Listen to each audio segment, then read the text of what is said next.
Hello, everyone. Welcome to the International Methods Colloquium. I'm Dr. Justin Essery. I'm an assistant professor here at Rice University. The International Methods Colloquium is a periodic online interactive seminar discussion on the application of quantitative statistical methodology to the social sciences, sponsored by Rice University and the National Science Foundation. This week's speaker is Zach Jones from Penn State University. He'll be giving a talk entitled Data Mining as Exploratory Data Analysis. Zach's talk will last between 30 and 40 minutes, after which point we'll take questions from our audience. You may call in to ask a question on the air on our toll-free call-in line, which is 1-855-667-8287. That's 1-855-NO-STATS. You can email questions to methods.colloquium@gmail.com. Finally, you can ask a question using the GoToWebinar Ask Question box that appears on the GoToWebinar control panel. For our viewers outside the United States, we recommend using the Ask Question box to ensure we receive your questions immediately. A copy of the paper slideshow that goes along with the presentation, paper and slideshow that go along with this presentation are available in the handouts box in your GoToWebinar window. Now, Zach, welcome to the IMC. Thank you. Okay, let me start my little talk timer here. So, for those of you who have internet access right now, obviously all of you, come to github.com/zmjones/IMC. That's where the code for the slides, the code examples that I'm going to do after I do the talk, and all that is located, so you can follow along and run it yourself if you like. So as Justin said, the title is Data Mining as Exploratory Data Analysis. And yeah, that's what I'm going to talk about. So I think there's some problems with the way that data analysis in political science, specifically in social science generally, and I have a couple presumptions that I think lead to some conclusions to the conclusion that we should, in some cases at least, change how we go about testing theory. So my presumptions are first that social systems are inherently complex, and by that I mean that generative social processes are nonlinear, interactive, and not static over time. In many cases, causal identification is going to be difficult or maybe even impossible, depending on your data source. So particularly if you don't have a design experiment of some sort, I think the burden is on you to make the claim that identification is a possible thing. And the complexity stuff, I think, largely for me comes from the work by Scott Page and John Miller and this sort of thing.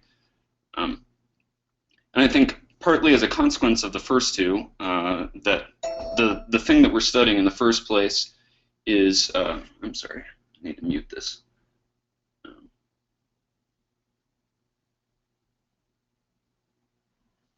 The thing that we're studying is inherently complicated, changes over time, and is not simple in the first place, and that in many cases that's difficult to design experiments.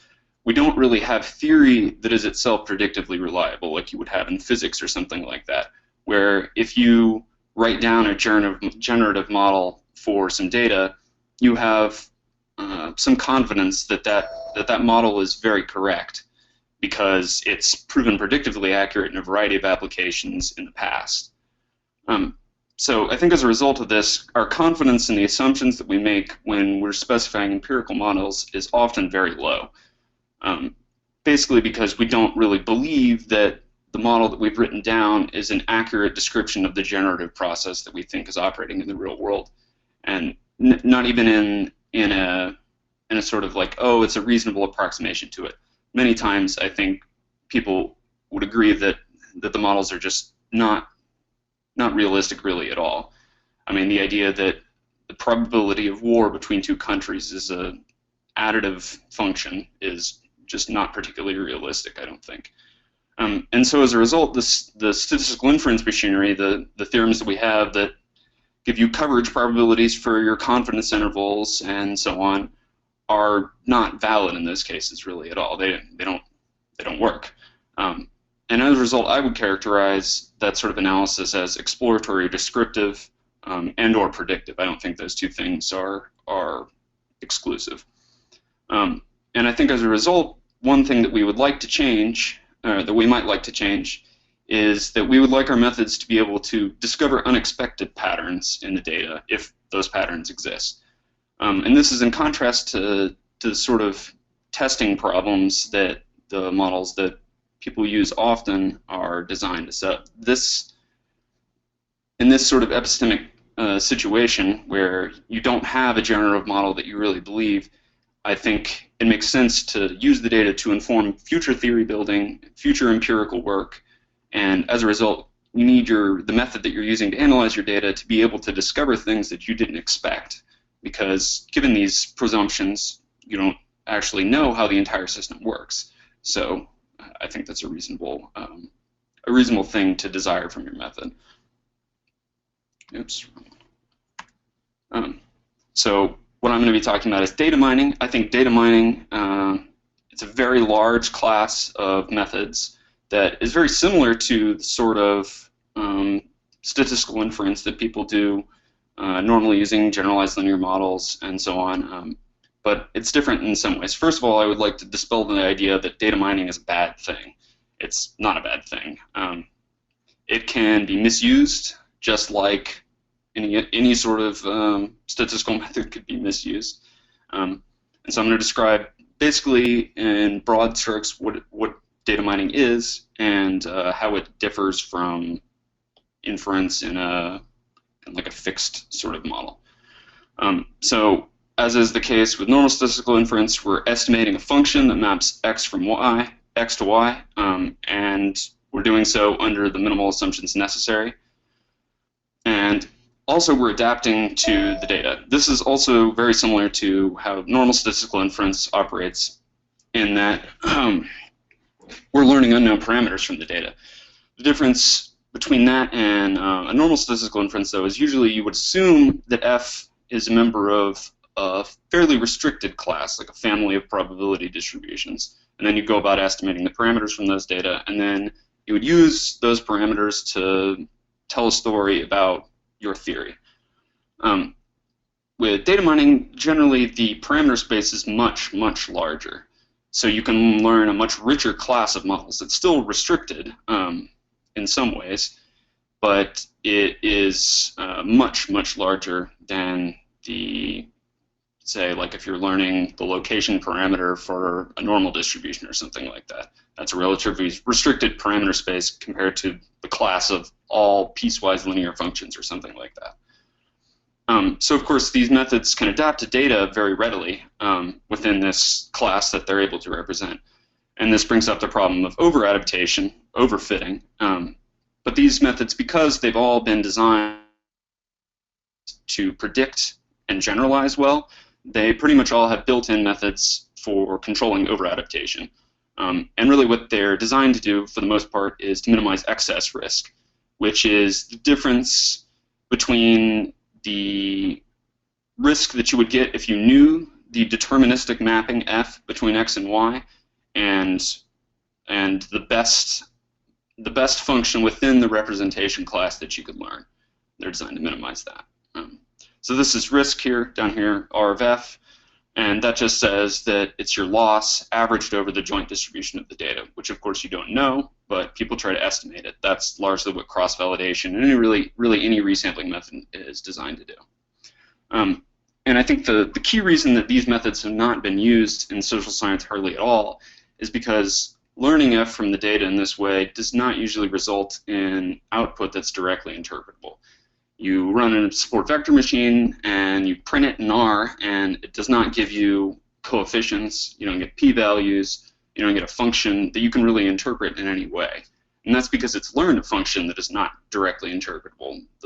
If you have 10 variables on there, you could have a highly nonlinear function that uses all of those 10 variables. And since we can't think in 10 dimensions, or at least I can't, then that's just not something that we can immediately go from the model that we fit and go talking about what the model learned from the data. So in general, also, statistical theory for data mining methods is hard to come by because of the way that they're actually learning from the data. And this is the second point as well. The estimation and the learning is often heuristic, which by that it basically means that you can't you can't write down a simple objective function that you can then go maximize. Often they are using heuristic optimization methods that are not globally optimal. And so I think some people have been sort of dissuaded by that, but I think again it's a trade-off. So you can fit a model that's analytically tractable, but if it's not a good description of the joint distribution of your data, then it doesn't really matter that it's easy to optimize. So I don't think that's such a big concern. And so now I'm going to go over some examples of data mining methods. Decision trees, very, very, very simple method. It fits a piecewise constant approximation to your data. So the idea is basically you approximate f by taking your y and partitioning it into bins using x and stopping that partitioning process when y is sufficiently homogeneous according to some loss function in the bins. And then you use a constant function of the y values that ended up in each bin as your prediction. So for regression, often that's the mean, and the loss function is the variance. For classification, often the loss is the misclassification loss, which is just 1 if the prediction and the observed label for your data are not the same, 0 otherwise. So the pros of this are that it's very interpretable, as I'll show you in just a moment, and that it's fitting and the evaluation is very fast. Problems are you can easily over-adapt, like you can really with all data mining methods. The variance of the predictions is kind of high, I think, because of the sharp boundaries. And as I was saying, it's a combinatorial optimization problem, so you can't actually find an optimal decision tree. So usually what they do is a greedy optimization algorithm. Basically, at each point in this optimization procedure, they just make the best local decision they have there. Although there has been some work on the global optimization. You can click this EV tree thing here, and it takes you to a paper. So this is an example of a decision tree applied to some simulated data. My buddy Friedel Linder, who may be watching this, was actually the one who did this graph. So if there's any problems with it, it's his fault. So we have two covariates here, and we're predicting party membership from ideology and age. And so we can see here that the Y is Republican or Democrat, and our two X's are ideology and age. So we're going to use ideology and age to find partitions of the data, of the input space here, which in this case is just two-dimensional, that make Y homogeneous. So the first split that we have here is in ideology, which is around 3.25, and we can see here that the green ones are classified as correct and the red ones are classified as incorrect. That decreases the misclassification that you would get versus just picking the most common class by splitting the data into these two parts. So in this one, all of the observations in this bin here on the right classified as Democrat. All the ones on the left are classified as Republican. So we make some mistakes in each bin, but fewer than if we just classified everyone as Democrat or everyone as Republican. And so then we make another partition here in age. So if you're above 51 and your ideology is below 3.25, then we classify you as Democrat. Below that, Republican, and in the unpartitioned part of the first partition, everyone's still classified as Democrat. And you can see in the bottom left there, that's a tree representation of the partitioning structure that you got. And so this is like a very, very basic non-parametric algorithm that allows you to use your predictors to classify your outcome. And you can see that it's pretty interpretable, right? You can look at this tree and you say like, oh, okay, well, this is very easy decision rules. If your ideology is above 3.125 or 3.12, then we're going to classify you this way. If you're not, then you come over here and use age to classify your partisanship. It's a very understandable structure. And so this is another sort of plot that shows you how a classification or regression tree would approximate a function.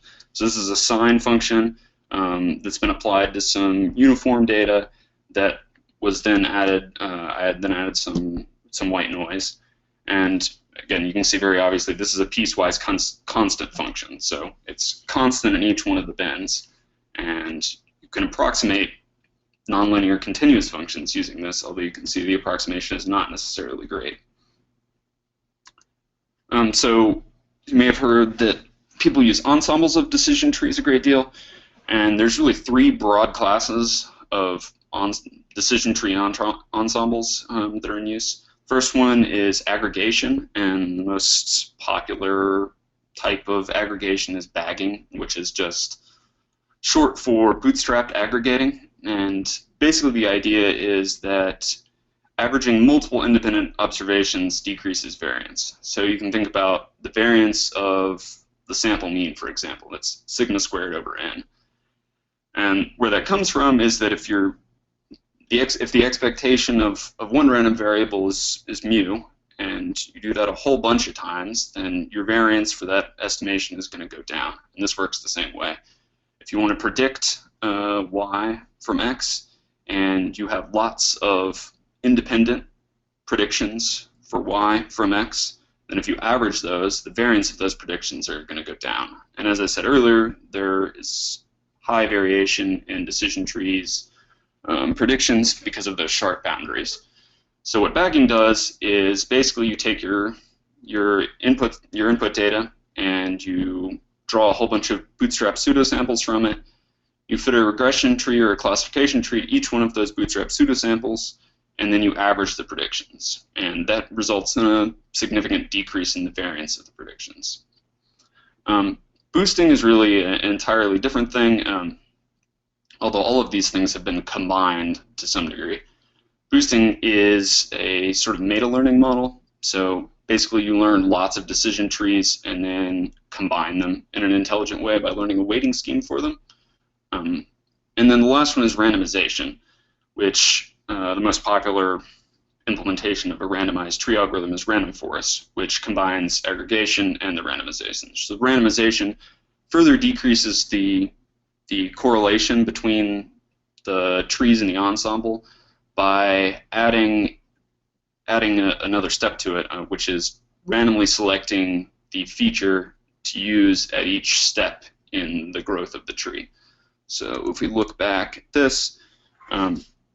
this first node here, your regression or your classification tree is going to search through all the variables and try and find the variable that best decreases the loss. But with a regression tree, it's searching over all of the variables that you have available to it. Whereas with a randomized regression tree, you'd only be searching over some randomly selected subset of the variables. And so that further makes the trees diverse, which again reduces variance, sometimes really substantially, which consequently reduces their prediction error. So I've used random forests before in a paper that I wrote with Danny Hill, and I think they're nice for description and exploratory data analysis for a couple reasons. One is computational. They're efficient methods for calculating predictions from them. They fit fairly fast and are in general fairly good computationally. You can parallelize them really easily. They're usable for a variety of tasks. You can use them for regression, you can use them for classification, you can use them for censored survival data, you can use them for multivariate combinations thereof. They're very, very flexible in that sense. There are some methods for interpreting them that have been studied in some detail that are not available for other data mining methods.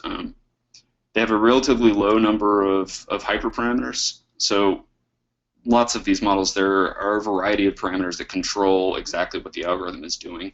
And all of those parameters, or many of them in some cases, impact performance. And so if you want to get an optimal prediction, you have to tune those. And it's nice that random forest really only has one or two important hyperparameters that you have to tune. And they've been widely used and often do pretty well in terms of risk. And there is some statistical theory. They've been shown to be consistent for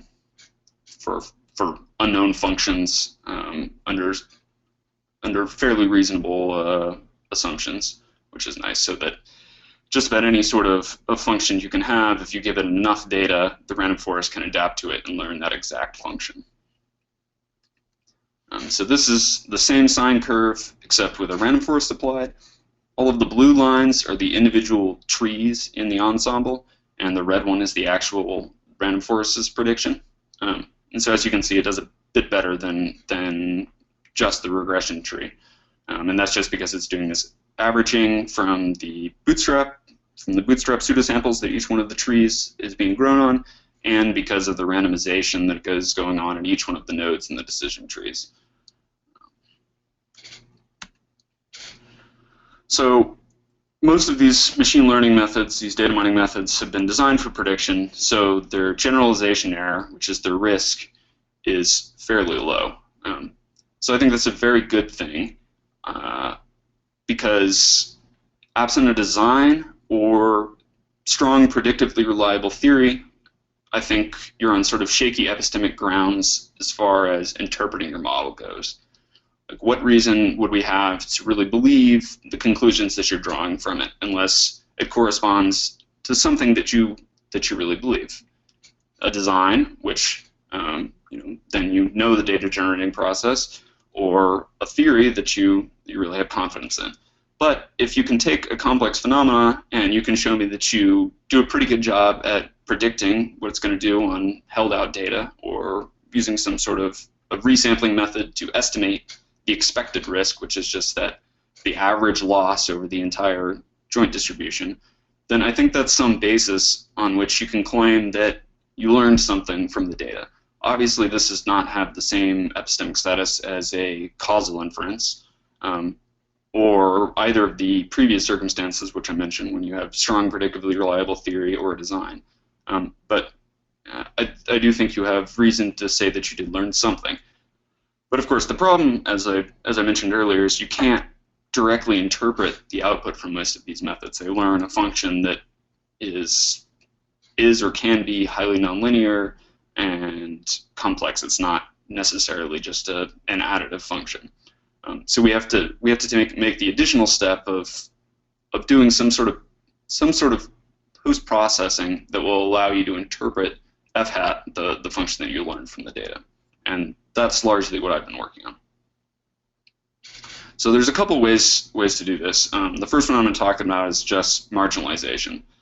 So if you think of X as being partitioned into XS, a subset that you care about, that you want to interpret, and XC, which is some sort of nuisance group of features, then you can calculate the expected value of the marginal distribution. So you can imagine if you actually had a joint, like a real joint distribution for your data, then you can integrate out XC and then take the expected value of the marginal distribution, and then you would have an idea of how the function depends only on XS, which is, again, the subset that we care about. And of course, it doesn't just have to be the expected value of the marginal distribution. You can study the variance, you can study whatever moment you want, or you can summarize the entire marginal distribution. But of course, like I said, we don't have a joint distribution. We're trying to learn that from the data. So estimating this is what we have to do. So this is originally in Friedman's 2001 paper on boosting, and it's also described in The Elements of Statistical Learning, which is Hasty, Friedman, and Tibshirani's book, which is free online, and it's a very good textbook. And it's also talked about a good deal in Goldstein et al.'s 2015 paper, which is on the archive right now and just came out in the Journal of Computational Graphical Statistics. And so basically, how you estimate the expected value of the marginal distribution is you just sum over the subset that you don't care about, which is the empirical version of integration. So what you're left with is a function that just depends on XS, and that is the partial dependence, or the expected value of the marginal distribution evaluated at all of the points in XS, which usually we pick a grid. So you'd say XS can take on X many values. If it was one feature, you just pick like maybe the minimum, the median, and the maximum, or something like that, and then you can plug that into the marginalized function and get out how f hat depends on XS alone. And there's actually an individual version of this. So you can you can estimate the marginal distribution for each observation in your data set as well. If this seems a little abstract, that's fine. I'm going to do a code demonstration at the end that'll show you exactly what you can get out, what sort of conclusions you can draw from this sort of stuff. And of course, another thing you can do is take derivatives of your learned function. So if the function that you learn turns out to be additive, then taking the derivative with respect to xs is going to make everything else go away because the rest of the function doesn't depend on xs. So you're left with just a function of xs. Otherwise, you're going to end up with a derivative that depends on all of the variables or some subset of the variables. And you can do this with numerical differentiation. So essentially what you're doing is you're taking your prediction function and you're evaluating it at some particular point x plus epsilon minus epsilon and subtracting the 2 and dividing by 2. That's just the center difference method, and that can be applied to any sort of black box function, assuming that it's continuous. If it's not continuous, you might not get a sensible answer. And you can also do this with the individual conditional expectation that I just talked about here at the bottom. And so this is really nice for additivity assessment, right? Because of this simple fact here, which is something that's certainly interesting. I can mention a lot of hypotheses that you'd want to test, where you want to know whether this thing is moving independently of the other features that you've collected. Another thing that you can do is just feature or variable importance. So how important is XS, which is again this subset of the data that I care about, in achieving the prediction error that I have, the generalization error that I have. So one way to think about this is, if XS matters, then the joint distribution is a function of both XS, XC, and Y. But if it's irrelevant, then you can factorize that distribution into just Y and XC and the marginal distribution of XS. So one way to test this proposition is to permute XS. And if it's irrelevant, then it's not going to increase the prediction error. But if it is relevant, then it is going to increase the prediction error. And presumably, the more important it is, the more it will increase the prediction error. So that's permutation importance. You take your variable or variables that you care about, you shuffle them around randomly, and then you calculate the prediction error that you have using your function that you learned from the data when the data were not permuted. And if you do that a whole bunch of times, you average over all of the data and average over all of your permutations, then you have a pretty good idea of what your predictions would look like if you did not know the value of XS, which tells you something about how important it is in the learned function. And another kind of cool thing I think you can do with this is you can estimate the local importance. So this is how much, for a particular observation, the loss increases from permuting a particular variable or set of variables. And so what that gives you then is, for every observation in your data, you have, across many permutations, the expected increase in the loss for not knowing XS. And then you can do all sort of cool stuff. I think one of the neater things you can do is you can use a density estimator on the loss, which can tell you things like, at a particular point in the distribution of Y, how does permuting XS increase or decrease my prediction error? So that can kind of tell you how a feature is important, where a feature is important in predicting Y. Is it important for a particular class in classification? Like, is XS only important in predicting class 1? It doesn't really matter for class 2 or 3. Or is it important in predicting small values of Y, but it doesn't give you much power to distinguish between higher parts of the distribution of Y? These are all things that you can answer with that sort of local importance combined with the density estimation. So there's a few implementations of these things. The first one is MLR, which is machine learning in R. I was a Google Summer of Code student for that project this summer, and I sort of worked on the visualization libraries generally and this exploratory data analysis stuff in particular. And so I'm going to do a little code demonstration that shows you some basic stuff about MLR, and in particular how to do all of the interpretation methods that I just described. I also have a package EDARF, which is Exploratory Data Analysis using Random Forests, which is my package with Friedel and Linder. It's, I would say, in a worse state than MLR. MLR is a very big, very well-developed project, but it does work, and it can do some things that MLR cannot yet. There's also Icebox, which is the Individual Conditional Expectation Plot Toolbox, and this was a package associated with the Goldstein et al. 2015 paper that I mentioned earlier, and it's pretty cool as well. So I'm going to do the demonstration now. Like I said before, if you go to github.com/cmjones/IMC, you can find the 2 code files that I'm going to use, as well as the slides and the code that I used to generate the plots that I showed in the slideshow. I'll talk about that in a minute. Okay. So unfortunately, the version of MLR that I'm going to use is not on CRAN yet. So if you actually want to run this code with me, you're going to have to install a few things.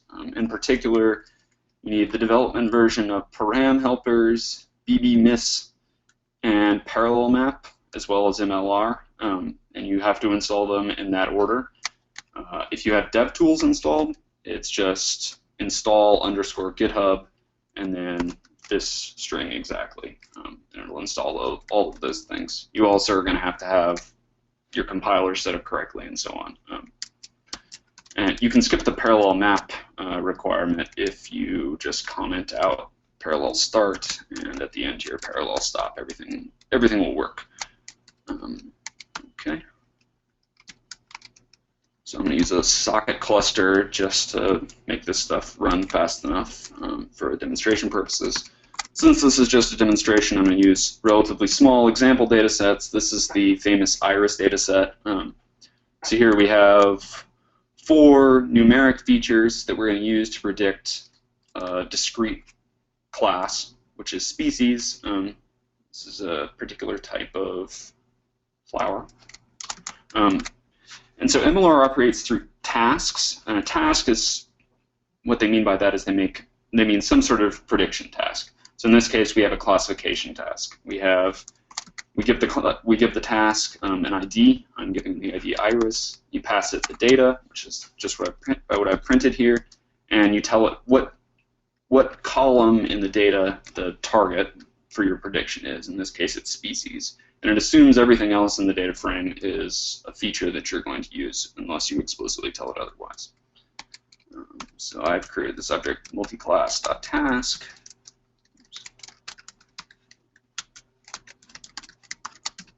Which you can see here, it's a supervised task, which just means that Y is in the data. It's a classification task. Our target is species. We have 150 observations, 4 numeric features, no missing values, and this is the class distribution here. It's perfectly balanced. So I'm going to create a learner, which is just a model to be estimated. And because of some of the stuff that I'm going to do later, in particular the derivative estimation, I'm not going to use random forest because although in the limit random forest can perfectly approximate some continuous functions, we're not in the limit, so I'm going to use a learner that produces a continuous function, in this case kernel SVM.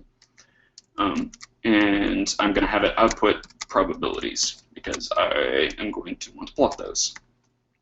So we create the learner object, LRN here, and it tells you, okay, this is the learner. It's classif.ksvm from the package kernlab. It's a classification algorithm. We've got a long name and a short name to describe it, and it tells you what sort of properties it has. It can do binary classification, multi-class classification.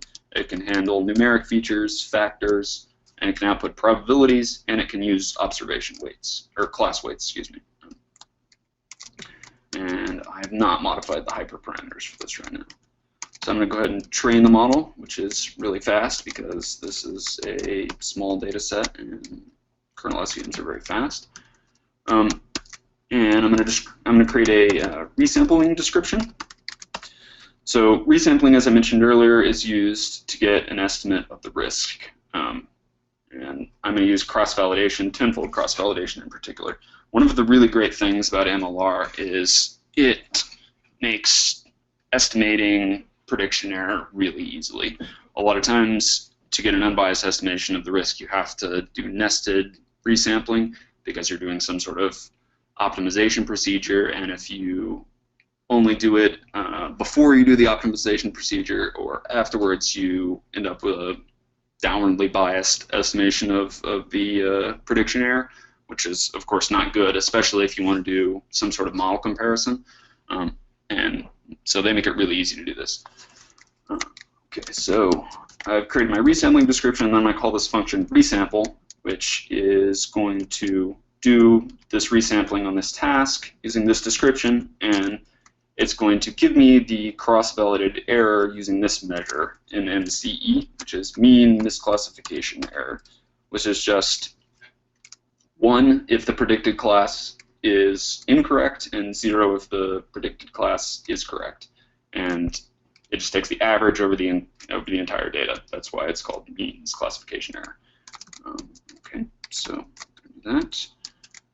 It maps it out to all my CPUs, and we can look at the classification error. The mmce.test.mean gives you the average classification error on the held out fold. If you're unfamiliar with cross-validation, basically what it is you partition your data into k folds, which are usually evenly sized and often are selected so that your target variable is more or less balanced across the folds. And then you train your model on all but one of the folds, and then you predict on the held out fold, and you record the error that you make on that fold. And you keep doing that, rotating the held out fold until you've run through you've used all of the folds as your held out fold. And of course, since these folds are constructed randomly, you can further decrease the variance of your estimated prediction error by doing that entire procedure multiple times. Keep creating random folds over and over again, and then averaging across all of them. I'm not doing that latter part just for time reasons. Okay, so we have our prediction, and also, like I mentioned earlier, a lot of these models have hyperparameters, tuning parameters that affect performance, that affect their ability to predict well over the entire joint distribution. So we're going to do some tuning here. We're going to tune these two hyperparameters here, and by making a little parameter set, this says that I want to tune these two numeric parameters, and the way that we're going to do that is,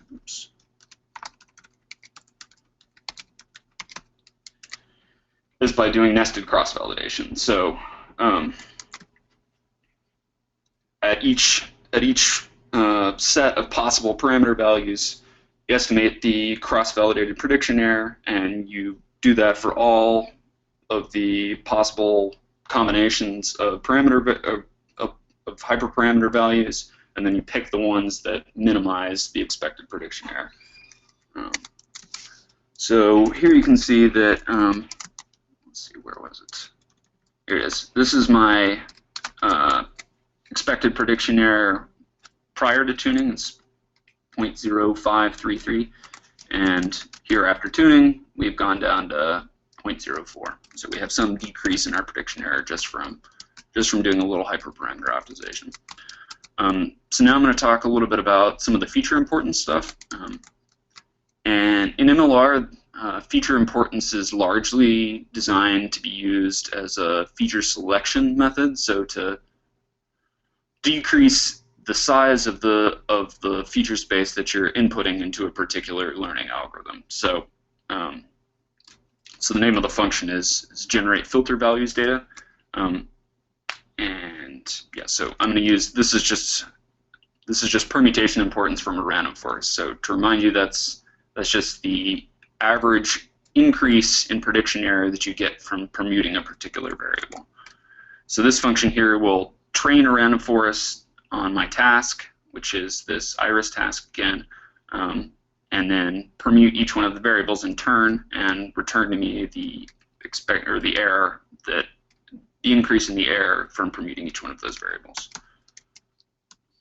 Okay, we have a nice plot function here.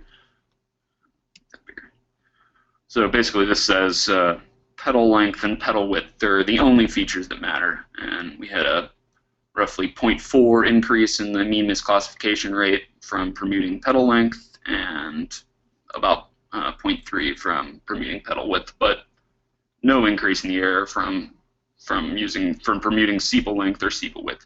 And that might be because the random forest that we trained didn't use sepal length or sepal width at all, because they weren't useful in predicting species. Okay. So I'm going to sort the importance values that I got from that, and I'm going to use the two most important features, which are just the ones that I just mentioned, later for doing some partial prediction plots. So I've also written a completely generic permutation importance method here that allows you to use any model you want to calculate the prediction error under permutation. So in this last one, I used the random forest that comes from the party package, which is function cforest. But really, you could do this with anything. So you could train a linear regression and then permute some variables that you care about and calculate the increase or decrease in performance from doing that. So in this case, I'm going to use rpart, which is just a classification tree, and then you can also you can use whatever measure of error that you want. So in this case, I'm going to again use mean misclassification error, but if you cared more about predicting a certain class relative to other classes, or if you cared only about overestimation errors rather than underestimation errors, or you wanted to use absolute error loss, or whatever, you can plug that all in here, and you can specify your own custom contrast function and do as many permutations as you like. Let's run that real quick. And this is all set up to be parallelized as well. All you have to do is do this parallel start stuff that I was talking about. And you can see here that pedal length and pedal width are, again, the most important features. So I'm going to use those two most important features, and we're going to do some partial predictions. So the function here we're going to use is called generate partial prediction data. You'll notice in general with MLR, all of the plot functions have a data generation function that is prefixed by the word generate. So generate filter values data, generate partial prediction data, generate threshold versus performance data, this sort of thing. And the idea behind this is to make it really modular. So, I mean, like, when you're going to produce a plot for a publication, it's not generally the case that the plot that whatever package you're using produces is publication quality. Usually you have to do some custom stuff to make it exactly how you like it. And so these generation functions output a object. It's a, I haven't actually fit it yet. An object, which is always a list with a class, which contains everything that you need to create the plot that I built in the package, that allows you total control over it.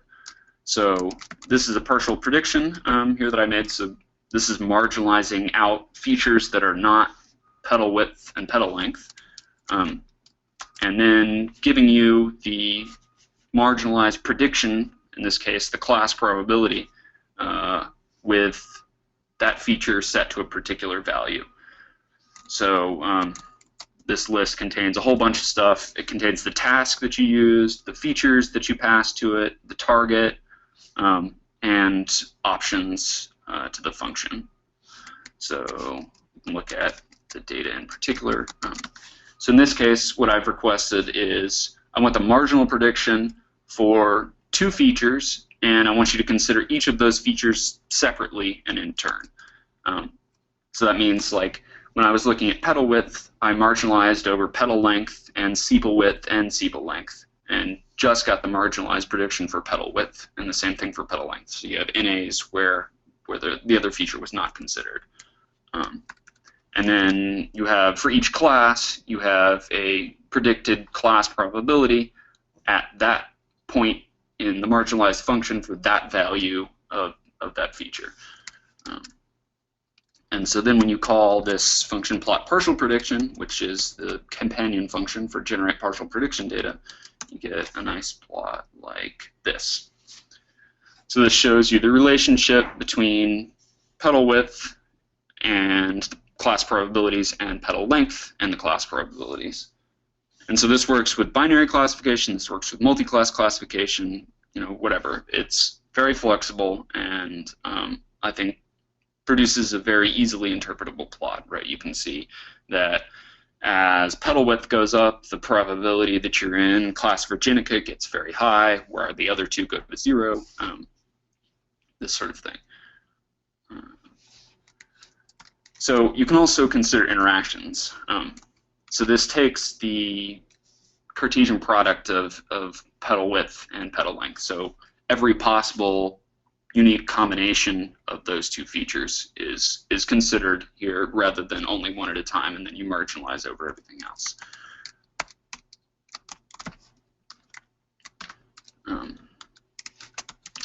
So this is what the data would look like then. So this is the marginal prediction when petal width is 2.5 and petal length is 6.9.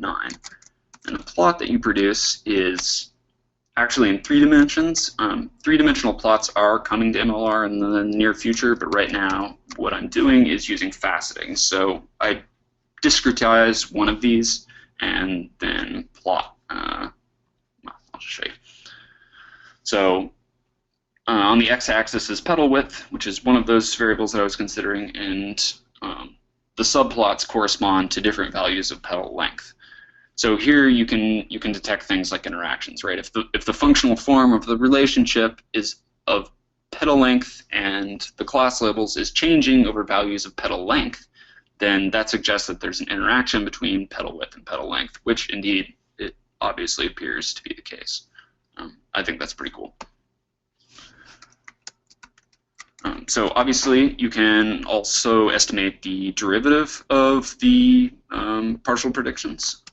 And you can do that for the non-individual versions, which is what I was showing you earlier. So here's the original function. And so we can estimate the derivative of that. It's not terribly interesting since we can just look at it and sort of do the derivative in our heads, but you can also plot it.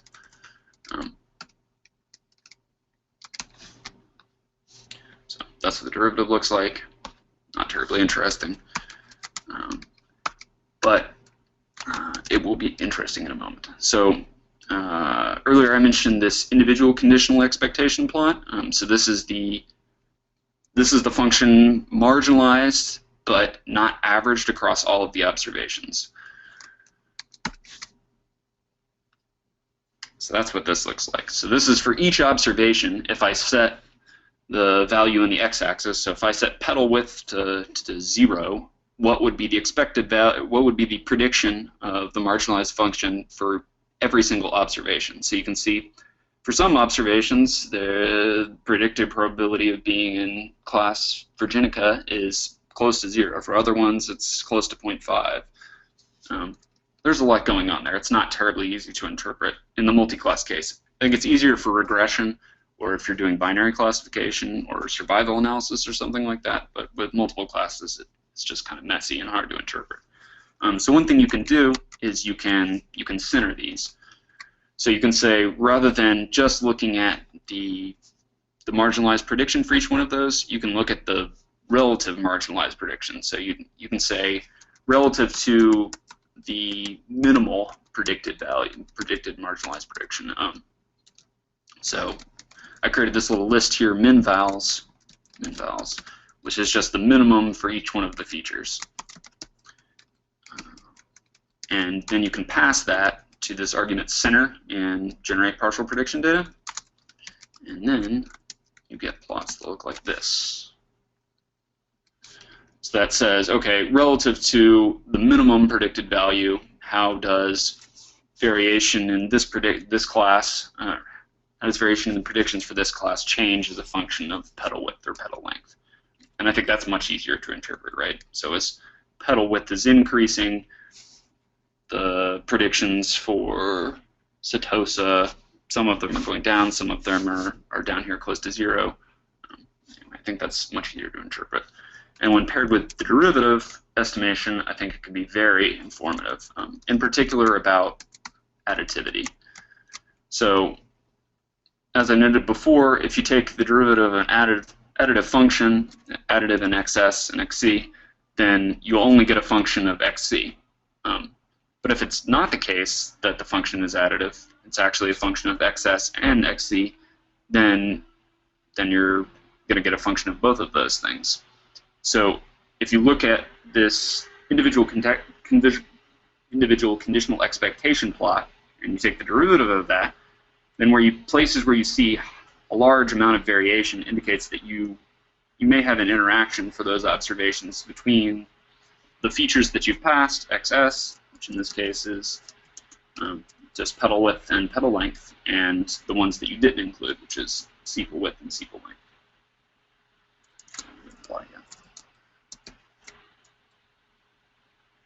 So here you can see exactly that. Looks like maybe there's some small interactions here between 4 and 6 for pedal length, and it looks like there's some sizable ones here in pedal width around the neighborhood of 1.5. So I think that's a very useful feature of black box models. They can discover interactions. Or many of them are designed to discover interactions because, of course, knowing those things helps you predict better. And that's part of function flexibility, being able to discover all sorts of structure in data that you maybe couldn't pre-specify just based on your theory or whatever. So now I'm going to do, rather quickly, the same thing with regression. So we have this Boston housing data set, which is from the MASS package. And this is predicting median house values from a bunch of features. So again, I'm going to create a task with this median house value as my target. Create a learner, which is again going to be kernel SVM. Train it. Look at the prediction error. Our root mean squared error on the training data is 3.86. Actually, that's not on the. That's the expected root mean squared error based on cross-validation without it being tuned. So we're going to tune it using the same tuning setup we did before. And we can see here that, I'll return to me the measures.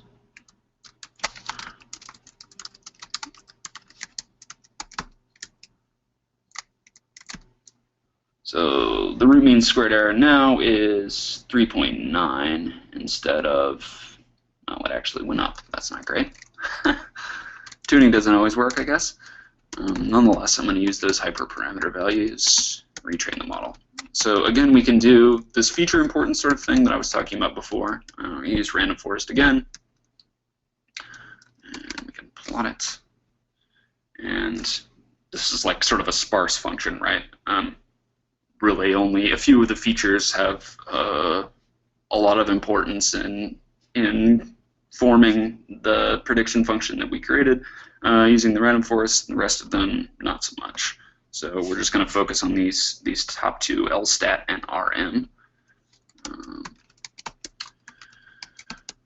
So you can get the marginalized prediction function again. In this case, looks pretty smooth. We can do the interaction plots the same way.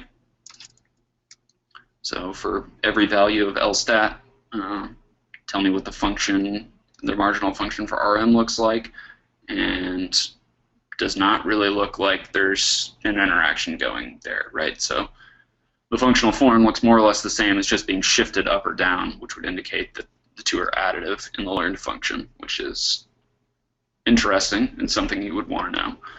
You can do the derivative estimation, which of course is not interesting for these functions, for the aggregate functions, because as you can see, not interesting.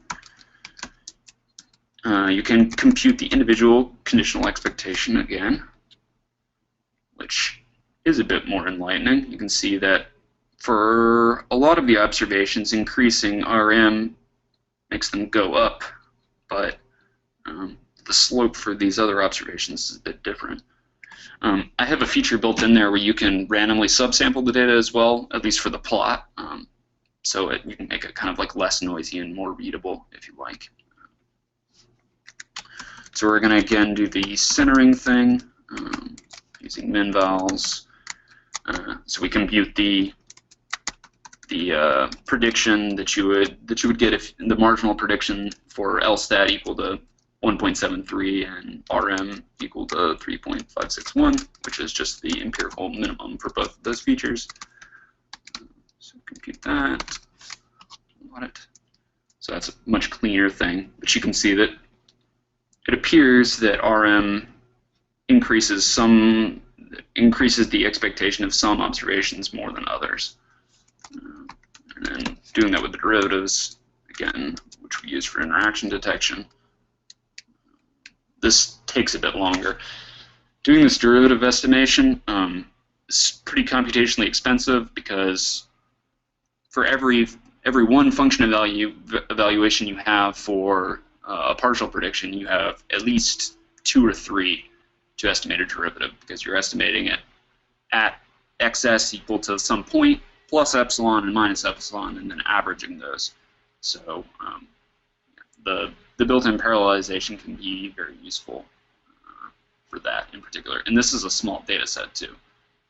So if you're doing this sort of thing for a larger data set, I would very much recommend doing this on some sort of high-performance computing infrastructure. This parallel map package is actually designed to work on just about any cluster you can imagine. It works on Penn State's HPC, which uses the PBS scheduler. It works on socket clusters, which is what I'm using right now. It works for forking as well. So if you're using a Unix or Linux or Mac system, you can do forking processes. I don't think you can do that with Windows, but that's really easy. If you've ever used the multi-core package before in R, that's what that's doing. That's creating fork processes. So you can create a cluster and parallelize just about anything in MLR that needs to be parallelized using parallel map, using whatever sort of cluster that you want. So just give this a minute to finish estimating. Hopefully it does anyway. Okay, there we go. Make the plots for that. And yep, does not look like there's much in the way of an interaction region. Plainly, an LSTAT has no detected interactions with anything. And this, it seems like if there is anyone, the entire thing is sort of equally interactive. So I'm not sure that that's interesting or not. So that is the end of the basic MLR tutorial. We have a very extensive tutorial, some of which this is cribbed from. So if you go to mlr.github.io/mlr-tutorial, you get this page, and you can do 2 things. You can look at the development version, which is 2.5 plus, which is where all of this is right now. This partial predictions stuff is not in the CRAN version yet. Click on Devel, and we have basic stuff and a section for just about every major part of the package. But it's very big, does a variety of very cool things that I just do not have time to discuss. And also, if you just look at the GitHub page, there's links to all of this. There's links to the regular R documentation, the tutorial I just mentioned, descriptions of the purpose for everything, news. There's this video of Bernd, was sort of the guy who started all of this talk at OpenML, which is a computer science workshop last year, that is also pretty good. And I would recommend as like an intro to the package. And yeah, we also have a wiki that has some cool stuff in it. So next I'm going to talk about eDARF, which is wait a minute. my package with... What did you say? We're out of time. Oh, I'm sorry. It's noon, so unfortunately I'm going to have to Oh, wow. say. Yeah. See, I turned off my timer. Yeah, that's the danger of that, I guess. All the materials for this presentation are on your GitHub site, including slides and the manuscript that underlies it. So I hope you'll take some time, if you're interested in the other package, to look at that. Unfortunately, we don't have time for questions either, so I'm going to have to cut it off. But I want to thank Zach for giving a very interesting presentation. I also want to advertise next week's talk. Next week at noon Eastern, 11 Central, we're going to have a presentation by Adrian Raftery of the University of Washington entitled Bayesian Population Projections. Adrian, among other things, is the inventor of the Bayesian Information Criterion, which is something I know that I use a lot in my own work. You can go to our website, www.methods-colloquium.com, for more details. Zach, thanks again for giving a presentation. Thanks for having me. Yep, all right. See everyone next week.